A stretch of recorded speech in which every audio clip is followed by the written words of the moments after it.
बिस्मिल्लाहिर्रहमानिर्रहीम, अस्सलाम वालेकुम। मैं सदुल्ला खान हूँ। मैं इस वक्त सुप्रीम कोर्ट की पार्किंग में खड़ा हूँ। समात ख़त्म हो गई है, लोग बाहर निकल रहे हैं। आज 11:30 बजे से लेकर 3:30 बजे तक तकरीबन ये समात हुई है, 3:25 तक। बहुत से लॉ पॉइंट्स इसमें सामने आए हैं। बहुत सारी चीज़ें, बहुत सारे आर्गूमेंट्स, बहुत सारे दलाइल, बहुत सारे रिमार्क्स सामने आए हैं।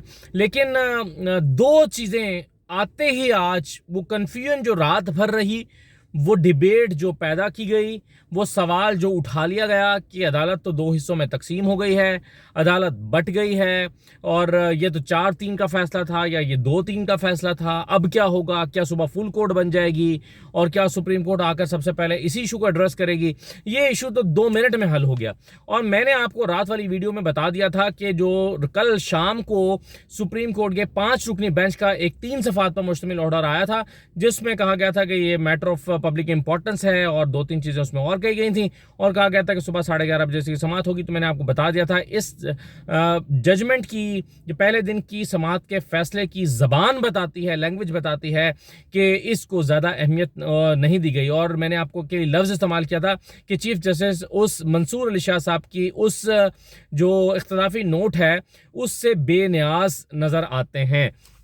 ये मैंने आपको जो है वो कल ही बता दिया था और आज सुबह आते ही ये वाला पॉइंट तो सेटल हो गया। देखिए, 5 रुकनी बेंच समात कर रहा था चीफ जस्टिस उमर अता बंदयाल साहब की सरबराही में। Justice Ijazul Hassan, justice Munib Akhtar, justice Jamal Khan Mandokhail और जस्टिस अमीनुद्दीन साहब जो हैं वो इसकी समात कर रहे हैं। और आज जो है जब 11:30 बजे समात का आगाज़ हुआ तो अटॉर्नी जनरल रोस्टम पर आए। उन्होंने कहा कि जी सबसे पहले 2 दरखास्तें हैं। एक तो ये है कि हम चाहते हैं कि ये फुल कोर्ट इसको सुन लिया जाए, फुल कोर्ट सुने। और बल्कि सबसे पहले फारूक एच नाइक रोस्टम पर आए थे। फारूक एच नाइक साहब ने कहा था कि हमें जो है वो फरीक बनाया जाए, हमें भी। तो उस पर चीफ जस्टिस ने कहा था कि हम अगर ज़रूरत महसूस करेंगे तो आपको ज़रूर सुन लेंगे, वरना हम तो सिर्फ ये पॉइंट समझना चाहते हैं कि आर्टिकल कि जो supreme court election commission Pakistan है वो इलेक्शन की तारीख दे सकता है या नहीं दे सकता। तो फिर अटॉर्नी जनरल जब रोस्टम पर आए, नए अटॉर्नी जनरल हैं, आज उन्होंने चार्ज लिया है मंसूर उस्मान अवान साहब। तो उन्होंने आकर अटॉर्नी जनरल ने कहा कि जी फुल कोर्ट, हम चाहते हैं कि फुल कोर्ट इसको सुने। और दूसरा ये है कि ये कल जो फैसला आया है जस्टिस मंसूर अली शाह का, जिसमें उन्होंने कहा कि 4-3 का ये फैसला था, तो इसको पहले डिसाइड कर लें। तो चीफ जस्टिस ने कहा कि ये जो आपकी फुल कोर्ट वाली की बात है, इसको हम देख लेते हैं, हम इस पर इसको हम देख लेंगे। और दूसरा उन्होंने कहा कि जो 4-3 वाली आप बात कर रहे हैं, ये 2 जजेस का इख्तलाफी नोट है, या 4-3 का फैसला नहीं है और इसमें कोई भाम नहीं है। तो उस पर फिर जमाल खान मंदुखैल साहब ने सारे गुब्बारे से एक ही जुमले में हवा निकाल दी और वो धड़ाम से नीचे बयानिया कल रात से जो बनाया गया था, सारी रात चलता रहा और कल शाम को टेलीविजन स्क्रीन पर बनाया गया, वो सारा बयानिया धड़ाम से एक ही जुमले में नीचे गिर गया जब जमाल खान मंदुखैल साहब ने कहा कि ये बहस हमारा अंदरूनी मामला है, आप इसे छोड़ें और आप ये बताएं कि इलेक्शन कमीशन के पास तारीख देने का इख्तियार है या नहीं और इलेक्शन 90 दिन में होने हैं या नहीं होने। तो ये जो जमाल खान मंदुखैल साहब ही का वो इख्तलाफी नोट है जिस पर कल सारा बयानिया बनाया गया था, और जमाल खान मंदुखैल साहब ने खुद कह दिया कि ये तो हमारा अंदरूनी मामला है, आप इसको छोड़ें, आप इस पर बात ही ना करें। तो ये कहानी तो वहीं पर ख़त्म हो गई, जिस पर कल मरीम नवाज़ ने ट्वीट भी की थी कि जी ये जो जस्टिस मंसूर अली शाह और जमाल खान मंदुखैल का इख्तलाफी नोट है या बयान है या फैसला है, ये हमारे बयानिए की जीत है। तो ये जो बयानिए की जीत थी वो तो शिकस्त में तब्दील हो गई आज 11:30 बजे, अगले 5 मिनट के अंदर अंदर। अब जब फिर उसके बाद अली ज़फ़र साहब को जो है वो अटॉर्नी जनरल से कहा चीफ जस्टिस ने कि जी ठीक है, हम आपको सुनेंगे तफसील से, लेकिन पहले अली ज़फ़र साहब से आगाज़ कर लेते हैं।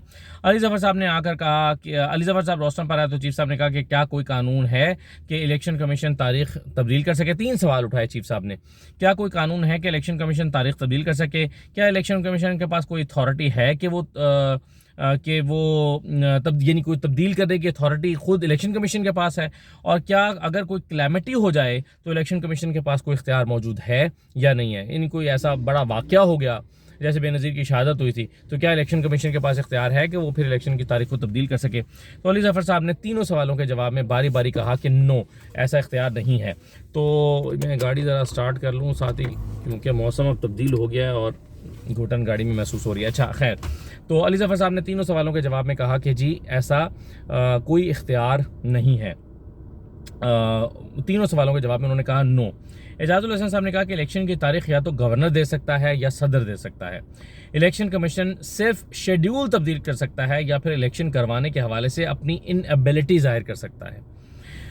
ये बड़ा अहम रिमार्क्स है जो एजाजुल हसन साहब ने दिए। फिर अली जफर साहब ने कहा कि इलेक्शन कमीशन ये भी नहीं कह सकता कि उनका काम इलेक्शन कराना है, उनका वजूद ही इलेक्शन कराने के लिए है। उन्हें इसी चीज़ के पैसे मिलते हैं, यानी उनका वो ये नहीं कह सकते कि हम जो है वो इलेक्शन नहीं करा सकते। यानी जो एजाजुल हसन साहब ने कहा था ना कि जी वो अपनी इनएबिलिटी जाहिर कर सकते हैं, तो अली जफर साहब ने कहा कि नहीं, वो अपनी इनएबिलिटी भी जाहिर नहीं कर सकते क्योंकि उनका तो काम ही इलेक्शन कराना है और उनका वजूद ही इलेक्शन कराने के लिए है और उन्हें इसी चीज़ के पैसे मिलते हैं। वरना आप उनसे सवाल कर सकते हैं कि पिछले साल कहते हैं अगर वो आपके पास इनएबिलिटी लेकर आएंगे तो आप उनसे सवाल कर सकते हैं कि पिछले साल अप्रैल में यहाँ खड़े होकर उन्होंने कैसे कहा था कि वो अक्टूबर में इलेक्शन करा देंगे। तो ये सवाल जो है वो, और उन्होंने कहा कि क्या उन्होंने पुलिस से कहा है कि नफरी दो और क्या उन्होंने विफाक से कहा है कि पैसे दें। तो अली जफर साहब ने कहा कि नहीं, उन्होंने सिर्फ मीटिंग्स की हैं, ऑफिशियली नहीं मांगा कि हमें पैसे दें, इतने पैसे दें, हमें इलेक्शन कराने के लिए चाहिए। सिर्फ उन्होंने ज़ुबानी मीटिंग्स की और मीटिंग्स में उन्होंने कह दिया कि जी नहीं चाहिए। और जो अपनी जिम्मेदारी पूरी नहीं करेगा उसके लिए आर्टिकल 5 है। फिर उन्होंने आर्टिकल 5 पढ़ा और कहा कि ये कहते हैं कि आर्टिकल 254 हमें इलेक्शन डिले करने के लिए अथॉरिटी देता है। अली जफर साहब ने कहा। जमाल खान मंदूर खैल साहब ने कहा कि सदर ने भी तो 90 दिन के बाद की तारीख दी है, क्या वो आइन की खिलाफ वर्जी नहीं थी? ये सवाल उन्होंने उठाया। अली जफर साहब ने कहा कि मैं इस पर भी आता हूँ, मगर पहले 254 की बात कर लें। 254 किसी को भी इलेक्शन डिले करने की अथॉरिटी नहीं देता। एजाजुल हसन साहब ने कहा कि अदालत ने खुद अपने फैसले में कहा था कि अगर 90 दिन में मुमकिन ना हो तो कम से कम ताखीर के साथ तारीख दी जाए। अली जफर साहब ने कहा और 30 अप्रैल की तारीख को किसी ने भी चैलेंज नहीं किया है। जस्टिस मुनीब अख्तर साहब ने कहा कि अगर इलेक्शन कमीशन को लगता है कि किसी भी वजह से वो 30 अप्रैल को इलेक्शन नहीं करा सकता था तो उसे खुद अदालत के पास आना चाहिए था। ये मुनीब अख्तर साहब ने कहा। यानी सबसे बड़ा सवाल जो उठ रहा है वो ये उठ रहा है कि इलेक्शन के एक तो इलेक्शन कमीशन के पास इख्तियार नहीं था कि वो इलेक्शन की तारीख देता, और दूसरा जब उसके लिए इलेक्शन कराना मुमकिन नहीं रहा था तो वो खुद इलेक्शन कमीशन के सुप्रीम कोर्ट के पास क्यों नहीं आया इलेक्शन कमीशन। फिर जस्टिस मुनीब अख्तर साहब जो हैं उन्होंने कहा कि authority is clear, authority is court of law, यानी ये सिर्फ इख्तियार कोर्ट ऑफ लॉ के पास है। जस्टिस अली जफर साहब ने कहा कि आइन की स्पिरिट यह है कि हर कोई अपने सफ़ेयर में रहे। जस्टिस एजाजुल हसन साहब ने कहा कि चलें अब इस बात पर आ जाएं कि इलेक्शन कमीशन कहता है कि हम करा नहीं सकते। अली जफर साहब ने कहा कि उन्होंने 3 वजूहात बताई हैं। एक तो ये कि पैसे नहीं हैं, दूसरा उनको पुलिस ने इनकार कर दिया है, और तीसरा डिफेंस मिनिस्ट्री ने भी कह दिया है कि जी हम पुलिस के जो है वो नफरी नहीं मिल सकती, यानी आर्मी पर्सनल नहीं मिल सकते।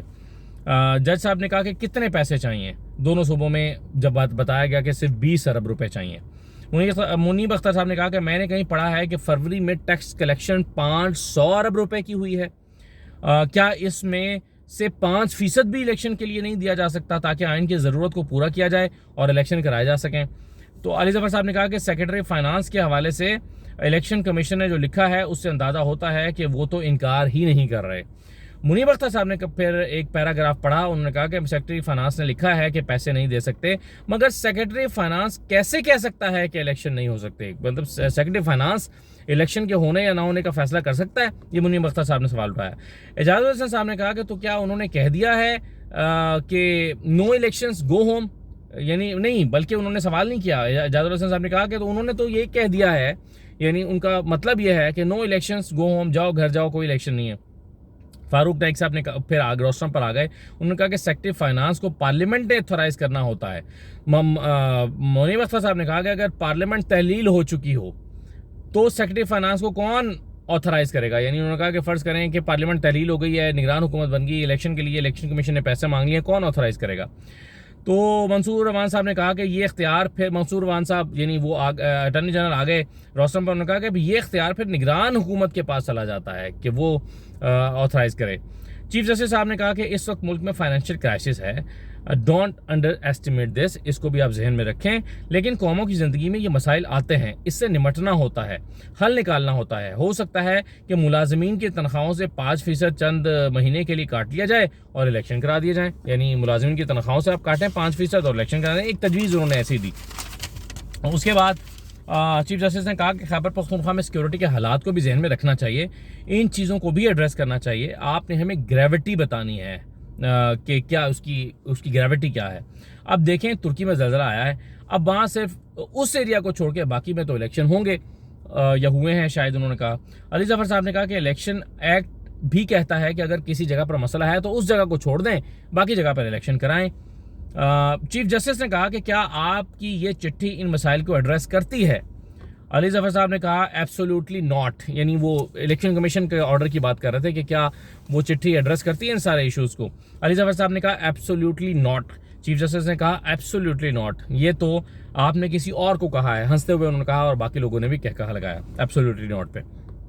जमाल खान मंदुखैल साहब ने कहा क्या गुज़श्ता बजट में इलेक्शन के लिए पैसे रखे गए थे, यानी बजट के लिए पैसे तो फिर इलेक्शन में रखने होते हैं, तो क्या जो पिछले साल का बजट था उसमें इलेक्शन के लिए पैसे रखे गए थे? अगर नहीं रखे गए तो क्या पार्लियामेंट में दोबारा जाना पड़ेगा? मंदुखैल साहब ने सवाल उठाया।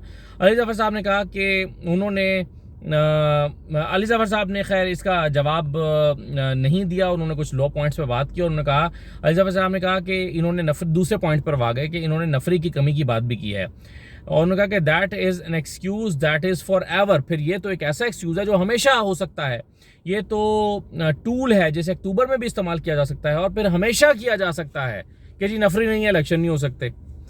तो मुनीब अख्तर साहब ने कहा कि तभी तो मेरा सवाल था कि इलेक्शन कमीशन अपने मसाइल को लेकर हमारे पास क्यों नहीं आया। जमाल खान मंदुखैल साहब ने कहा कि यहां तक कि इलेक्शन कमीशन हाई कोर्ट के पास भी जा सकता था ताकि अथॉरिटीज़ को बुलाकर पूछा जाता, यानी आप हाई कोर्ट के पास भी जा सकते थे। जमाल खान मंदुखैल साहब ने कहा कि यहां तक कि इलेक्शन कमीशन हाई कोर्ट के पास भी जा सकता। अच्छा, ये मैंने कह दिया। आप वैसे हाई कोर्ट क्यों नहीं जाते? ये मंदुखैल साहब ने कल भी सवाल उठाया था, आज भी सवाल उठाया। अली जफर साहब ने कहा जब मामला पब्लिक इंपॉर्टेंस का हो तो आइन के चंद आर्टिकल सुप्रीम कोर्ट का रास्ता दिखाते हैं। अली जफर साहब ने यह भी कहा कि इलेक्शन कमीशन इलेक्शन शेड्यूल को तब्दील कर सकता है, इलेक्शन की तारीख तब्दील नहीं कर सकता। शेड्यूल और तारीख अलग अलग है। इलेक्शन कमीशन शेड्यूल जो दिया गया है उसको आगे पीछे कर सकता है, लेकिन फाइनल तारीख जो है उसको नहीं छेड़ सकता। जमाल खान मंदुखैल साहब ने कहा कि कानून बनाने वाले अमल दरामद नहीं करेंगे तो फिर अल्लाह ही हाफिज है। जमाल खान साहब ने यह भी कहा कि जब तक सब सच जोड़ के नहीं बैठेंगे मसला हल नहीं होगा। हम अब एक फैसला कर दें, किसी को पसंद नहीं होगा तो फिर क्या होगा। अली जफर साहब ने कहा कि सर इलेक्शन तो होने हैं, आइन ने अपना रास्ता लेना है। चीफ जस्टिस साहब ने कहा कि कोई गारंटी है कि 8 अक्टूबर को ये रीजंस ख़त्म हो चुकी होंगी, 8 अक्टूबर को ये रीजंस नहीं होंगी? अली जफर साहब ने कहा कि नो सर। एजाजुल हसन साहब ने कहा और अगर 8 अक्टूबर को भी यही वजूहात रिपीट कर दी जाती हैं तो क्या होगा? चीफ साहब ने कहा कि ये तो आपने बता दिया कि आइन में कोई ग्राउंड नहीं है इलेक्शन मुलतवी करने का, इलेक्शन कमीशन का इख्तियार ही नहीं है ही नहीं, हमारे पास आ सकते थे, आई नहीं, बस बात ख़त्म हो गई। फिर जमाल खान साहब ने कहा कि अगर हम इलेक्शन कमीशन के फैसले को सेट असाइड करते हैं और वो फिर वही रोना रोते हैं कि हम कर नहीं सकते तो फिर क्या होगा? तो अली जफर साहब ने कहा कि इन्हें आपके पास आकर बताना चाहिए जो भी उनका मसला है ताकि उस मसले को देखा जा सके। फिर उसके बाद जी ब्रेक हो गई, वक्फा आ गया 1:45 बजे और 2:15 बजे तक की ये ब्रेक थी। आधे घंटे की ब्रेक के बाद दोबारा आए तमाम लोग, तो रोस्टम पर फिर बारी थी अटॉर्नी जनरल साहब की। अटॉर्नी जनरल साहब आए और उन्होंने कहा कि जाने से पहले वैसे कह दिया था चीफ जस्टिस ने कि हम एक ब्रेक ले रहे हैं, यू ऑर्गेनाइज योर थॉट्स, आपको अंदाज़ा होना चाहिए कि सवालात क्या हैं जिन्हें एड्रेस करना है। फिर इलेक्शन कमीशन भी उसी वक्त रोस्टम पर आ गया कि उनके जो वकील थे उन्होंने कहा कि जी मुझे कुछ डॉक्यूमेंट जमा कराने हैं, अगर आप कल रख लें, यानी वक्फा ना लें, कल रख लें तो बेहतर होगा। चीफ साहब ने कहा कि हमें आपके चेहरे से तैयारी नज़र आ रही है, आप शुरू करें, दोबारा मौका देंगे, आप कल फिर जो बातें रह जाएंगी वो मुकम्मल कर लीजिएगा। उसके बाद वक्फा हो गया और वक्फे के बाद फिर जब दोबारा आए तो अटॉर्नी जनरल जो हैं वो रोस्टम पर आए और उन्होंने आकर उन्होंने कहा कि 3 पहलू हैं इस सारे मामले के। एक, इलेक्शन कमीशन नई तारीख दे सकता है या नहीं दे सकता। दूसरा, इलेक्शन कमीशन को जो जवाबात मिले मुख्तलिफ इदारों से वो, और तीसरा इसके सियासी पहलू भी हैं। फिर उन्होंने बात शुरू की कि इलेक्शन कमीशन ने जो तारीख दिया है उसे मैं इलेक्शन कमीशन के काउंसिल पे छोड़ता हूँ कि वो उस पर आर्गूमेंट करें, लेकिन मैं दूसरे पहलू पर आता हूँ कि इलेक्शन कमीशन ने इदारों से जो मुआवनत मांगी उसमें 3 तरह की जो है वो जवाबात मिले। एक ये कि फाइनेंस ने कहा कि हम फाइनेंस नहीं दे सकते, दूसरा पुलिस ने कहा कि हम पुलिस नहीं दे सकते, और तीसरा मिनिस्ट्री ऑफ डिफेंस ने कह दिया कि आर्मी पर्सनल जो हैं वो स्टैटिक मोड में जो है वो हम नहीं मुहैया कर सकते। तो उस पर जैसा आपने पूछा कि व्हाट इज स्टैटिक मोड, उन्होंने कहा कि जी ये अदालत ये पोलिंग स्टेशन के बाहर जो है वो खड़े होते हैं और ताकि कोई अफरा तफरी ना हो। तो उस पर जैसा आपने कहा कि मतलब ये कि विदाउट इंटरफेरेंस वो खड़े होते हैं आर्मी पर्सनल। तो जवाब मिला जी, और इस पर कुछ लोग अदालत में मुस्कुराए। अच्छा, फिर उन्होंने कहा कि मंसूर अवान साहब ने अपनी बात की। उन्होंने कहा कि अगर IMF चाहता था कि पाकिस्तान 170 अरब मजीद जमा करे, यानी अब सबसे पहला पॉइंट वो फंड्स की बात कर रहे हैं कि IMF चाहता था कि पाकिस्तान 170 अरब रुपए मजीद जमा करे। अब 20 अरब रुपए कहाँ से आएंगे, जबकि पहले ही शॉर्टफॉल चल रहा है और 170 अरब रुपए का मसला पड़ा हुआ है, 20 अरब कहाँ से आएंगे? ये उन्होंने कहा कि ये मेरी अपनी अंडरस्टैंडिंग है, अभी मैंने सेक्रेटरी फाइनेंस और मुतल्लिका लोगों से मशवरा नहीं किया और मैं उनसे मशावरत लेकर अदालत को बताऊंगा। मुनीर बख्तर साहब ने कहा कि IMF बुरा नहीं मानेगा अगर आप 20 अरब रुपए मजीद इकट्ठा कर लें, तो IMF को कोई एतराज़ नहीं होगा और उससे इलेक्शन करा दें। अटॉर्नी जनरल ने कहा कि हुकूमत की लोकल डेट बोरिंग भी उसकी कॉस्ट बढ़ गई है IMF की शराइत की वजह से, यानी हम कर्जा भी नहीं ले सकते। चीफ जस्टिस ने कहा कि आपने कुछ देर पहले कहा था कि अलग अलग इलेक्शन कराने के पैसे नहीं हैं, मगर इकट्ठे कराने हो तो बन जाएंगे, ऐसा ही है। फिर चीफ जस्टिस साहब ने कहा कि आप अपने अखराजात कम करें और 20-30 अरब रुपए जो हैं वो वहाँ से बचा सकते हैं, वहाँ से बचा कर आप इसका खर्च कर लें। एजाजुल हसन साहब ने कहा कि 10 अरब तो लैपटॉप स्कीम के लिए जो है वो खर्च हो गए हैं। लैपटॉप स्कीम में अगर 10 अरब खर्च हो सकते हैं तो 10 अरब रुपए, यही 10 अरब रुपए यहाँ इलेक्शन के लिए नहीं लग सकते और कानूनी तकाजा पूरा करने के लिए। हाँ, फवाद चौधरी साहब खड़े हो गए वहाँ पर और उन्होंने अपनी सीट से खड़े होकर कहा कि जी 70 अरब रुपए तो उन्होंने डेवलपमेंट फंड्स के लिए जारी किए हैं। जमाल खान मंदुखैल साहब ने कहा कि इलेक्शन कमीशन को पैसे वफाकी हुकूमत ने देने हैं या सूबाई हुकूमत ने, यानी सबसे पहले तो ये सवाल एड्रेस करें कि वफाकी हुकूमत पैसे देगी या सूबाई। एजाजुल हसन साहब ने कहा कि अगर सूबाई हुकूमत, उसका जवाब एजाजुल हसन साहब ने दिया कि अगर सूबाई हुकूमत ना कर पा रही हो तो फिर वफाकी हुकूमत की जिम्मेदारी होती है। जस्टिस मुनीब साहब ने कहा कि अगर सूबाई हुकूमत के पास ना हो तो वफाकी हुकूमत देकर बाद में अकाउंट सेटल कर सकती है, वो तो सेटल किया जा सकता है। अच्छा, जस्टिस मुनीब अख्तर साहब ने कहा कि ये हमें कोर्ट एसोसिएट ने दिया है, इसे पढ़ें। उन्होंने एक डॉक्यूमेंट बढ़ाया अटॉर्नी जनरल की तरफ, उसमें वो PSDP और डेवलपमेंट प्रोग्राम, डेवलपमेंट बजट और उसकी डिटेल्स थी कि भाई अगर ये डेवलपमेंट बजट के लिए सड़कें बनाने और बाकी चीज़ों के लिए पैसे हैं तो इलेक्शन कराने के लिए नहीं है। फिर उन्होंने उसको देखा, उन्होंने कहा जी जनाब मैं इसको देख लेता हूँ और मैं इसको फिर रिस्पॉन्ड करूँगा। फिर अटॉर्नी जनरल ने कहा कि मैं दूसरे सवाल पे आता हूँ कि मिनिस्ट्री ऑफ डिफेंस ने कहा है कि आर्मी पर्सनल दहशतगर्दी के हालात की वजह से मसरूफ़ हैं, वो जवान नहीं दे सकते।